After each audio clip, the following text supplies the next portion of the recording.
6:17 and time now for what's trending. So people looking for an out-of-this-world view of Manhattan will soon be able to take a ride in the sky on an all-glass elevator. Check it out. The observation deck of One Vanderbilt, opening up in October, will offer dizzying views of the Big Apple, courtesy of crystal clear decks that jut out from the tower's side. But the truly fearless can go even higher, riding a transparent elevator to more than 1,200 feet for a true eagle-eye view. Don't look down. Yeah, that looks really incredible, but also a little bit scary. I don't know if you guys are daredevils or not, but I think I would definitely give it a try at least once. But wow, I mean, I can only imagine what that would be like, and we might have to take a little field trip to Manhattan come October. Well, that would be a fun one. I would definitely be down to do that. But there's actually one of these in Chicago as well. And when I was there studying, I got to experience that. And yes, Peter, it's very scary, but it's really awesome. And you just can't beat a moment like it.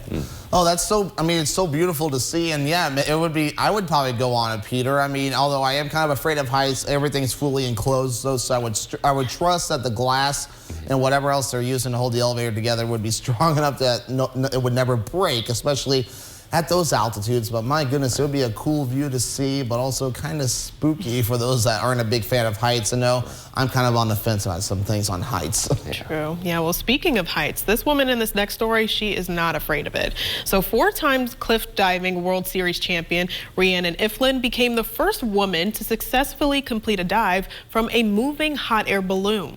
The Australian decided to undertake the feat after last year's cliff diving World Championships were canceled due to the pandemic and limited her to train for her 30-foot platforms.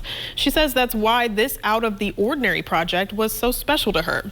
Iflin's bid for a 5th consecutive diving world championship title will start in June in France. And yeah, she has got some guts. I mean, I can't even imagine this, but it's so awesome that she's just a daredevil herself, just like you said, Peter, with the daredevil. I mean, she's out here killing it. So kudos to her. Yeah, I mean, wow. I mean, she's got great form, but I think it's most impressive is that this thing is moving too, right? So you got to imagine just regular cliff diving must be tough in itself, but those rocks are staying in place for you. So this just definitely adds another layer of challenge onto that. And, you know, hopefully she can bounce back and maybe win some more championships come when those do return. But in the meantime, she's doing some pretty cool stuff with her spare time. Yeah, it's really cool. I mean, a moving platform, so of course when you jump off of that, you're still moving as well. So not only are you hitting the water, you're kind of moving a little forward. So kind of some challenges there, but that is just so cool that someone could even pull something off like that. I know I could never do it. What about you guys? Oh, I don't know if I'd want to do that. I'm a swimmer, but I'll just stay a little bit lower than that. Yeah, the heights for me, not a big thing, but I'd like to see you give it a try, Devin, that's for sure. Oh, I would fail epically. We'll just say it right then and there. I'll just fail epically there. But one thing that you won't fail epically yet is the real estate prices over in the other part of the U.S. They're really at an all-time high. And one of the markets making the biggest splash is San Francisco, where one realtor there is hoping to cash in with an investment that is underwater, literally. In a city where real estate prices seem irrational, one property owner is offering an affordable alternative for anyone calling themselves a bargain hunter. But to see the vacant lot, you have to cross over some barriers. It's clearly off the beaten path, but offers you a chance to do some recreational fishing. The weather, sunny and mild with some amazing views. The only caveat is that the 1.1 acre lot is underwater. The owner, Trent Zoo, bought the lot from San Francisco County at an auction about 6 years ago for less than $5,000. His asking price today is $75,000, and so far no takers, but people are curious, and Zoo, who happens to be a real estate agent, is hoping that another pier would be added to San Francisco's waterfront. So that's kind of interesting there. I mean, the acre lot is underwater. I mean, you're kind of limited in what you can do when something's underwater.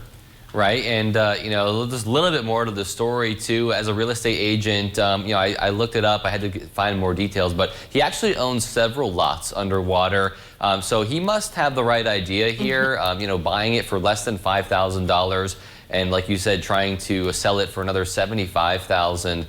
You know, making a good profit off of it. But I think, you know, in an area like that, there's a lot of opportunities for business, and or you know, like they said, adding the pier there. So he must know what he's doing, right? Oh yeah, when it comes to real estate, that's probably one of the smartest things you can do is just invest in something at a low price and, you know, do what you do, and eventually, yes, it will go up. But I just wonder, I want to, you know, jot down ideas. I mean, what would somebody do with that underwater, you know, what would you do? Maybe like one of those little businesses where you get those little boats that you can paddle around. That'd be fun. Oh, okay, true, okay. Yeah, it would be fun. Or maybe building an underwater home or an underwater business and you just get away from it all, right? That'll be a lot. That would also be very nice. I think everyone would rather get away from it all right now.